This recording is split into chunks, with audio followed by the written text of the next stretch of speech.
I have done a post in the past saying equity investments is difficult. Now I am saying it's part 2 of that, if you think so.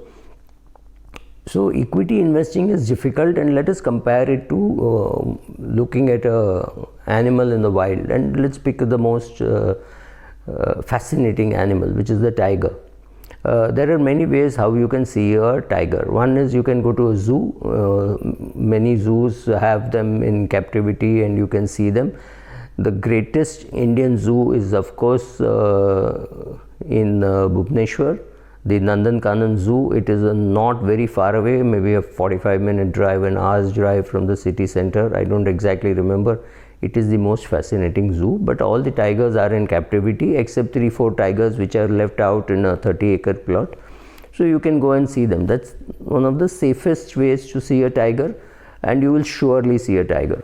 The second one is going to places like Tadoba or everything near that Nagpur belt, where the tigers are expecting you, which means they don't get excited seeing you. They know that you will come. They will walk past your jeep and you get bragging rights saying, well, it was within touching distance and you had enough wisdom not to touch it. Just because you watch them every day in BBC, it doesn't mean it's your friend, right? So you were smart enough not to touch it and excite it, and so you saw a tiger that closely. The third is when you see it in places like Kaziranga, where the tiger may not really be expecting you. It doesn't know that you are going to come, and the only way you can see it by sitting on an elephant. It is almost impossible seeing it in a jeep because the grass is 13 feet tall. Yes, you heard me right, it is 13 feet tall. And the fourth is when you accidentally go into some forest which is not a preserved forest. You just go there and you see a tiger which has never seen a human being, and then you know how the tiger would react, right? That's very different. Now take the case of equity. We all want to invest in equity, but we refuse to accept that equity is a wild animal. So it is like watching the Alaknanda or the Ganges right at the source. You know the speed at which the water goes and the noise that it makes, the gushing sound that it makes. But if you see it in Calcutta, by the time you see the Ganges in Calcutta, it's a calm old lady about to fall into the sea, right? So there it is not as turbulent as it is even Haridwar or north of Haridwar, right? So similarly, equity is like that. Equity will do things which you do not like. So when you buy a direct equity share, what happens is you create a portfolio of 10 shares. The top 2 or 3 give sensational returns, the next 1 or 2 give reasonable returns, and 4 or 5 of them lose money. This is the character of equity, especially if you're not a businessman building your own business. Then your portfolio will be in at least 10-15 shares to start with, maybe 50 shares, then you'll go on pruning it, right? That is how it works. Now, mutual funds don't want to tell you that equity returns can be terribly one-sided. So you can get 82% return 1 year and get 0 for the next 4 or 5 years. Or you can get 82 followed by 12, followed by 6, and then followed by a minus 42, right? So they don't want to tell you that. So they keep telling you, oh, equities is good, SIP will work. That is true. Equities is good, SIP will work. But for SIP to work, you need patience. Maybe 7 years, 10 years, 12 years, patience is what you need, which perhaps many of these sales guys don't have, and they're unable to tell this to the end client. So they create products which look like, which says, oh, asset allocation. My fund manager knows when the markets will go down and when the markets will come up. Oh, what nonsense is this? First of all, there is nothing called a market. I mean, we look at a market only as an index, more for fun, right? How many people invest only in index? I'm not talking of investing 10% of your money in index or 20% of your money in index. Those are the category of people whom I think is what Warren Buffett says: when you do not know what you're doing, you diversify. So you have just imagine a diversified portfolio which has international equity, international debt, metals is of course international, energy, then you have mid cap, large cap, small cap, and you have debt, if you put 5% in 20 asset classes, life will be great. You will never lose money. If that is the aim, then it's a great thing to do. But you will never make money also, right? Because when one is doing well, other is doing bad, you don't have the conviction to bet your money on any one thing. So you say, thoda ye bhi le lo, thoda wo bhi le lo, thoda wo bhi. This happens to people who think that equity should be seen only in a zoo like a tiger. Fine, then don't get excited about seeing a tiger. You know, whatever you make faces at it, you throw stones at it, it can't do anything to you. That's not the way how you thought it will be exciting to see a tiger. Exciting to see a tiger is when a tiger is chasing you, or when, you know, something like you're sitting on a machan and you're looking at a tiger which has never seen a human being. Right, that is exciting. When you're sitting in a jeep and the tiger knows you and it walks past you, I mean, looking at the Matkasur in Tadoba is no great fun, because Matkasur is perhaps extremely well photographed. Everybody knows it will come here at this time. It's too predictable.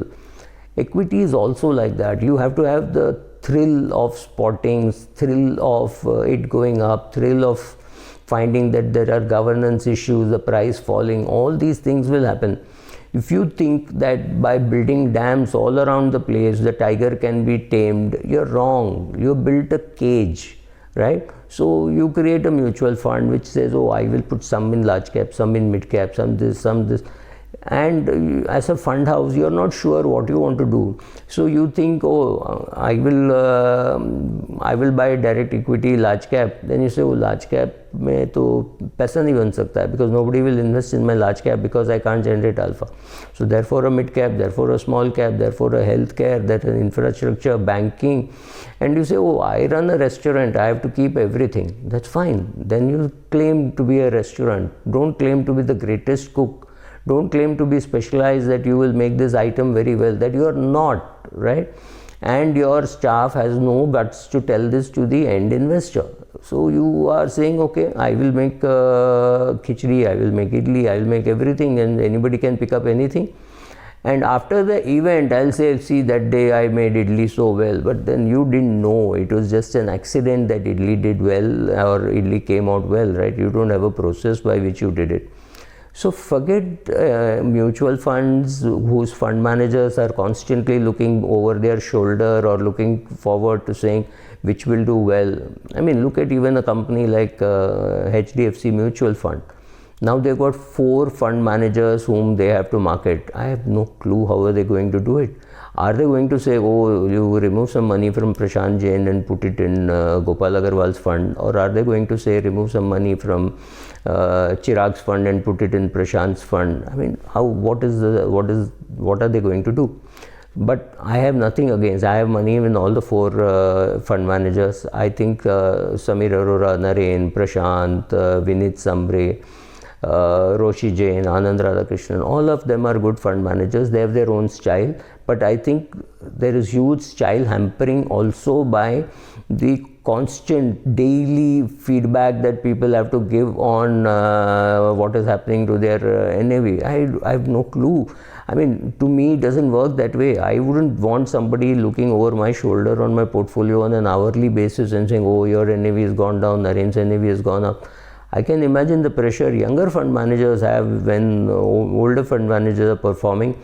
And I can imagine the pressure on older fund managers when younger fund managers are performing. They'll say, hey, yaar, you are past glory, your current is not doing well. I think it is difficult for fund managers to perform under such circumstances, and therefore you will be the sufferer. So be very careful while you are investing. Make sure that the fund manager has the guts to think very differently. And also understand that by nature, equity is a wild animal. You have to be careful how it works. In your portfolio of 10, 15 shares, there will be times when they're all performing badly. You should be able to take it. You should have the equanimity to sit tight, the meditative effort to sit tight instead of saying, oh, I think equities PE is very high as a group, and therefore now I will put money into debt, into gold mining, into oil, I mean, I don't see why people don't have money in titanium. I mean, why? So everybody talks about diversification into gold. I mean, why are you not talking of diversification into copper, into titanium, into silver? Maybe they have more industrial uses, so why only gold? Why no horses, right? Why no animals? Why no animal farms, right? You could set up something in South Africa and that could make money. Why are we doing all this? Because we understand only 4 asset classes. So for us, diversification means equity, debt, gold, and perhaps real estate. But why not other asset classes? Why not, if international diversification in India largely means US, why not Europe? Why not Hong Kong? Why not Japan? Why not Korea, Taiwan, China? You need, of course there are funds available, of course there are people putting money in that, but that is because people now realize that maybe they have to pull money out of US. So I do not know. So an excessive diversification and taming of the tiger and making it look very nice and feeling that, oh, now it can't do any harm. Of course, there's another way of seeing the tiger. Go to Thailand tiger temple. You can get a selfie with it for a cost. You can touch it for everything you can do. But that is not the tiger that we are talking about, which is roaming in Corbett or some other forest which has not yet seen you. The reaction of a tiger to seeing a man for the first time has to be very different than the tiger. I mean, I have seen tigers in various places, and I do think that the Tadoba and all places, the tigers are waiting for you, right? It's become more like a show than like a, of course it's a wild animal. I'm not suggesting that when you go to Tadoba next, get off the jeep and try to pat it. No, it can't happen. It is wild. It is reasonably wild, or what I would call domesticated wild, in the sense that it will not attack a jeep just because it sees a jeep. But imagine how a tiger would react, a fully grown, say 4-year-old tiger, how it would react to a jeep, right? The noise of a jeep or anything, if it sees, it's bound to attack. But these tigers have been tamed. So understand, inequity is also because you do not have the patience to sit tight, you are not meditative enough. The mutual fund industry keeps coming out with schemes like multi-asset and BAF and things like that, which just tell you that, look, you have no patience to sit, so we will do the rebalancing for you. And I'm fine if I trust the fund manager to do the rebalancing, but when I don't trust the fund manager to do the rebalancing, he could just mess it up, right? If he is going to mess it up, why not mess it up yourself? At least you can avoid some of the costs of their messing up, right? Thank you.